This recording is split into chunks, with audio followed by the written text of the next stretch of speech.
The key to happiness is you. Most people who hear this immediately push back. They think of the just think positive movement, but it isn't that. This isn't about positivity, it's about self authorship.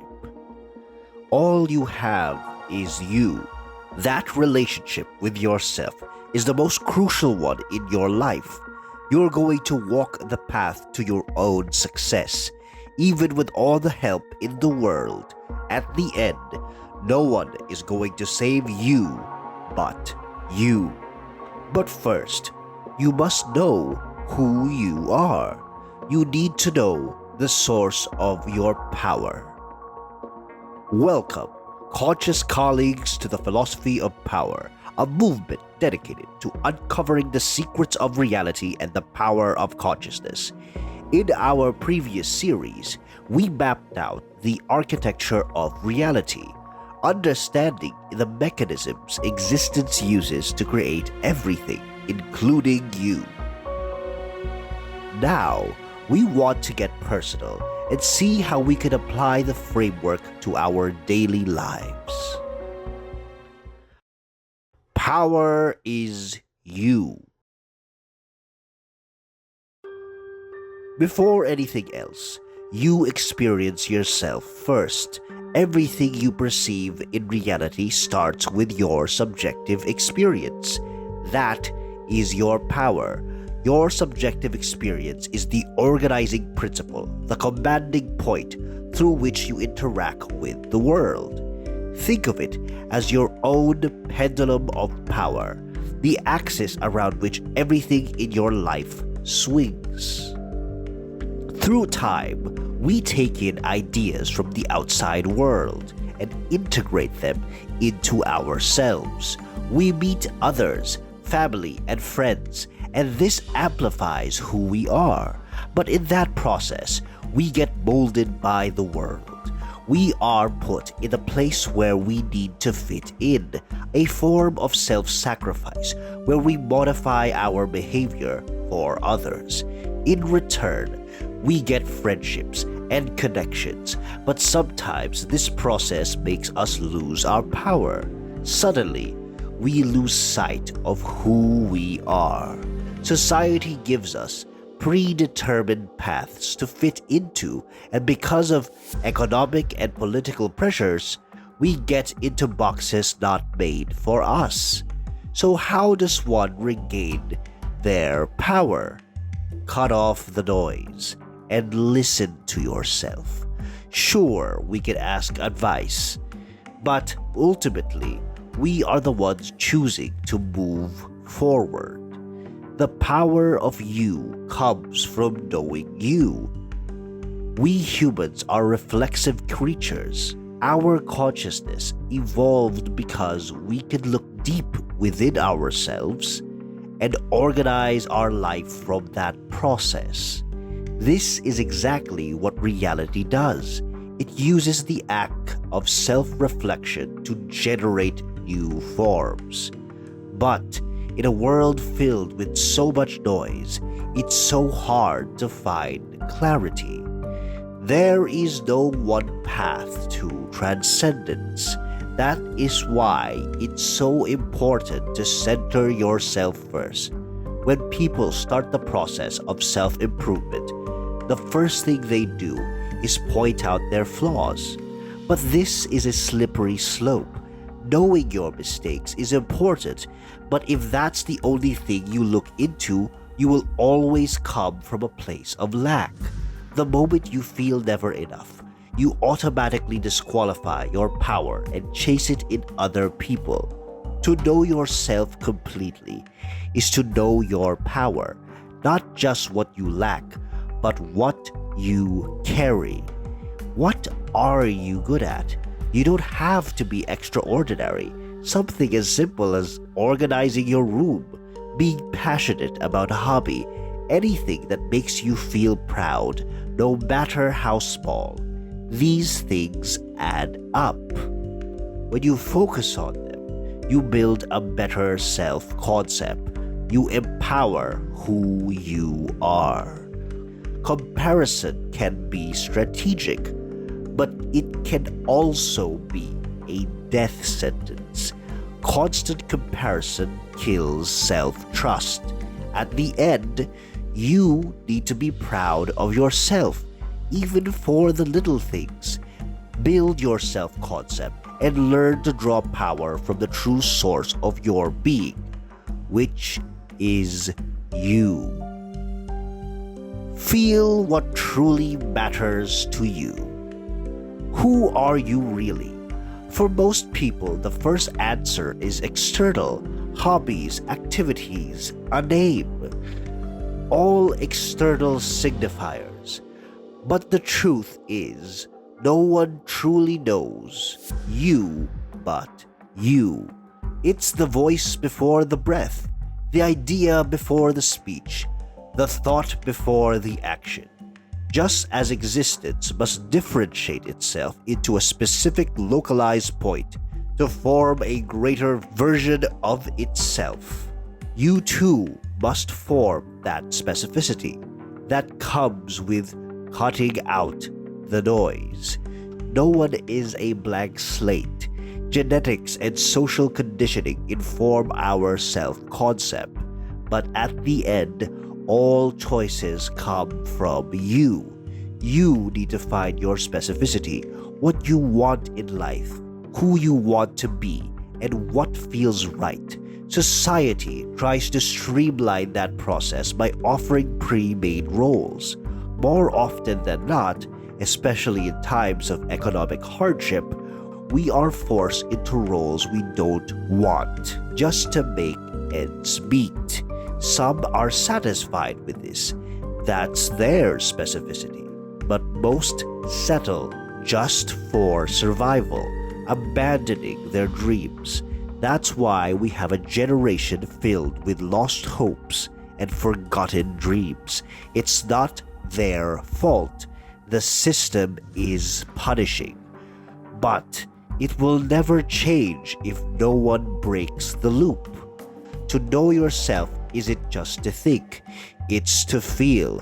What are you drawn to? What parts of your life are you truly invested in? Recall personal resonance, that feeling that something is truly yours. To find your specificity, revisit your childhood and what resonated with you. You don't just do an activity, you know why it feels aligned with who you are, not in a logical sense, but in a felt sense. But if you're still lost, that's okay. Sometimes what feels right is waiting on the other side of uncertainty. We have to get lost to be found. There is no one path to transcendence. Once you've found that specificity, turn that feeling into an actual goal. This transforms dreams into reality and gives you a sense of purpose. When you start accomplishing smaller tasks aligned with your ambition, those small wins feel integral to your self-concept. You're no longer just existing, you're building your process of becoming. Those actions compound, eventually leading you to success, the ultimate amplifier of your power.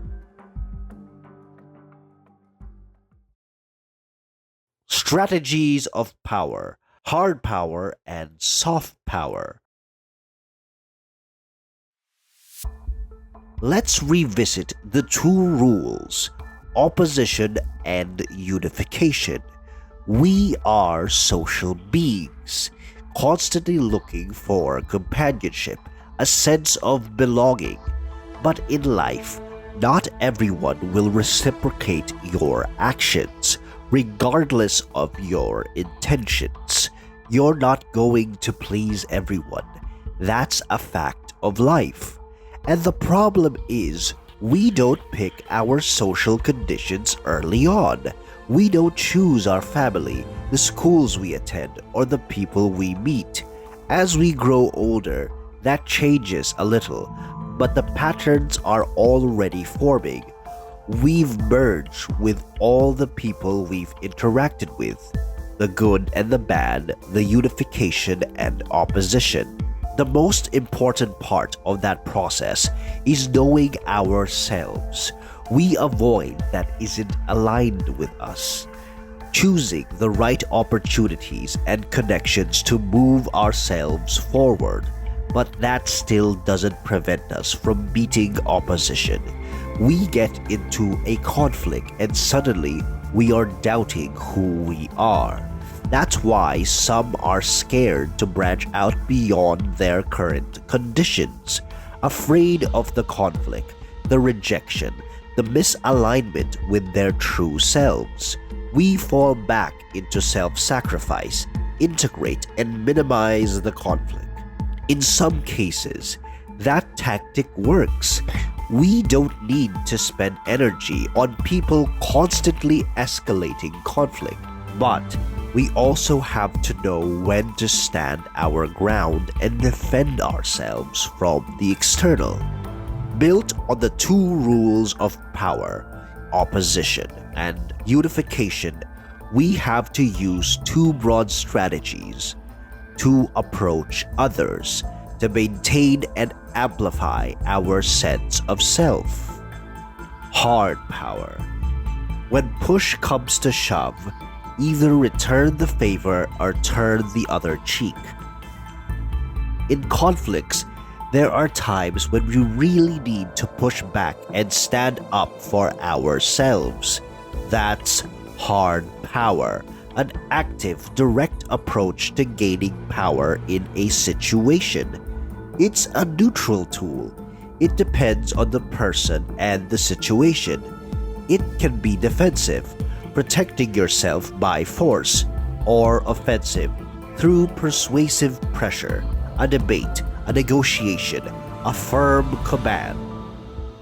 When we enter any institution, business, education, or politics, there is always a hierarchy of power. Those in higher positions often use hard power to instill authority and order. It gets associated with malicious actors who abuse it. But hard power can absolutely be used for defense, to counter disrespect and draw firm boundaries. For your self-concept to survive in a competitive world, you must have this tool available. Hard power also opens doors. In some situations, you really need to stake your claim. In sales, you can't always approach a client with warmth alone. To close a deal, you need to create urgency and apply a measure of pressure. Sometimes that pressure isn't directed at others, but at yourself. When you have a dream, you'll relentlessly pursue it, applying pressure on yourself to continue forward. All in all, hard power is a force of pressure, defensive or offensive, for situations and opportunities. We just need to know when to use it. Because when hard power goes too far, chaos follows. Two parties locked in conflict, neither willing to come down, the situation becomes more dangerous than it ever needed to be. This is where soft power comes in. Soft power de-escalates. Instead of fighting back, we talk things through, understand what went wrong, and move on. Not everything that provokes you deserves your energy. There are trivial conflicts that tempt us toward hard power. They give a sense of control, but they drain us for nothing. When something truly matters, your loved ones, your values, your boundaries, hard power is warranted. When it's trivial, disengage and preserve your energy. But soft power is more than conflict management. It's a tool of unification. Unlike the combative nature of hard power, soft power seeks to bridge understanding. Empathy is its foundation. Through soft power, we build connections with the right people, those aligned with our ambitions. We share ourselves to form genuine relationships, to find like-minded people who amplify our self-concept. In soft power, the goal is to connect and understand, not to dominate. So soft power is an inviting force of collaboration, and hard power is a combative force for offense or defense. Knowing these tools helps you navigate the social world and come out of it with your self-concept intact. Gaining allies increases your power. Finding like-minded people amplifies who you are. You get to show your authenticity and be rewarded for it. But remember, don't rely solely on external validation. Some who seem unified with you are secretly opposed. Be wise about who you let close. In practice, it's rarely a strict binary. In sales, you first apply soft power to gain trust, then guide toward urgency through hard power. The two work together. It's duality in multiplicity in perpetuity. There are endless expressions of these two principles. It will be up to you to use them to your advantage. And there is a third strategy. No power. Just leave. Not all battles need to be fought. Some debates go on endlessly with neither party willing to listen. Some physical conflicts are too dangerous to engage with at all. Assess the situation. If it's not worth your energy, disengage. Breaking the loop itself is a form of power. Belief is power.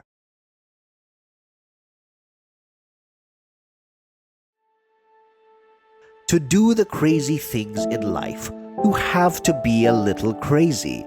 We can strategize our interactions, but belief is self-made. It's the ultimate driver toward your ambition.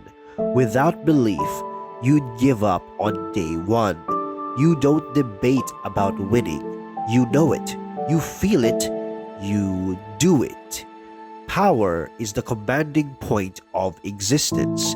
In your life, you are that power. You are the character who writes and lives the story. It's a self-fulfilling destiny. You are who you believe yourself to be. Impossibility is the enemy of progress. Every dreamer, through determination, carried an unrelenting resolve to bring change to the world. But the journey was always an uphill battle. When you challenge the establishment, they bury you before they recognize you. Michael Jordan was initially rejected. Einstein was unemployed in academia for 9 years, filling patents in an office waiting. Dr. Catalin Carrico endured years of humiliation and rejection for challenging the established norm, and then practically saved the world by daring to change it. Every great visionary goes through great struggle. The barrier to entry is high, and that barrier is the opposition that sharpens you. Each failure is a weapon for doubt to destroy your self-concept. That's the beauty of belief. It is a fundamental driver that keeps you going despite the setbacks. The greatest belief in yourself happens not when everything is going well, but when everything is going wrong. Without it, the first rejection convinces you to quit. But failure is not identity. True failure is not trying at all. Reality itself took billions of years to project itself from a chaotic soup of probability into the universe we inhabit today. It just kept going, tiny perturbations becoming massive galactic structures, layer by layer, never settling. Since we are the universe experiencing itself, we follow that same will to project, regardless of the trials. It starts with you, your power, your specificity, your belief. Take it further than thought possible. You are both the player and the game has no ceiling.